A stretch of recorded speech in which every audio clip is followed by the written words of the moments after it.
La dépression ou trouble dépressif est une maladie psychique fréquente qui, par ses troubles de l'humeur, perturbe fortement la vie quotidienne et qu'il est possible de détecter, de repérer à travers un certain nombre de marqueurs qui forment le phénotype psycholinguistique de la dépression.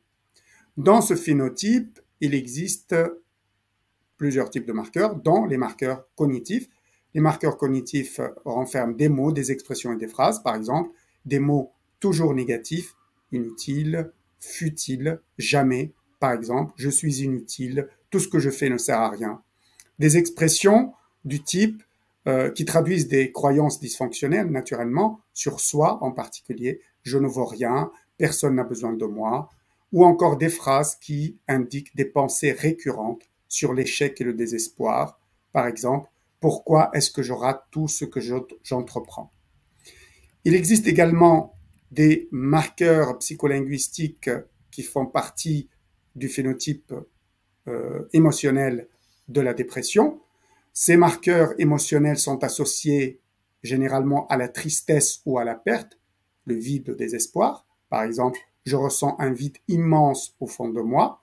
Des expressions qui traduisent un sentiment d'abandon ou de rejet, personne ne m'aime, tout le monde s'en fout, personne ne se soucie de moi, vraiment. Des phrases qui montrent un épuisement émotionnel, un détachement affectif, par exemple, je suis fatigué de tout ça, rien ne vaut la peine, ça n'a plus de sens. Et enfin, il existe dans le phénotype de la dépression, le phénotype psycholinguistique, des marqueurs temporels, l'utilisation fréquente de termes qui réfèrent au passé, avant, quand j'étais, par exemple, la personne pourrait dire, avant, j'étais une personne pleine de vie, mais plus maintenant. Des expressions qui indiquent une focalisation excessive sur le passé.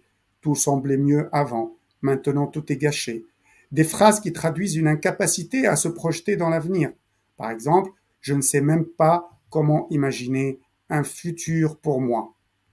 Pour résumer, contrairement à l'anxiété dont l'orientation temporelle est systématiquement tendue vers le futur, la dépression, dans le phénotype psycholinguistique de la dépression, l'orientation temporelle est totalement orientée vers le passé et on a l'impression que la personne est enfermée dans le passé avec une orientation passée prédominante que l'on voit dans le phénotype langagier de la dépression.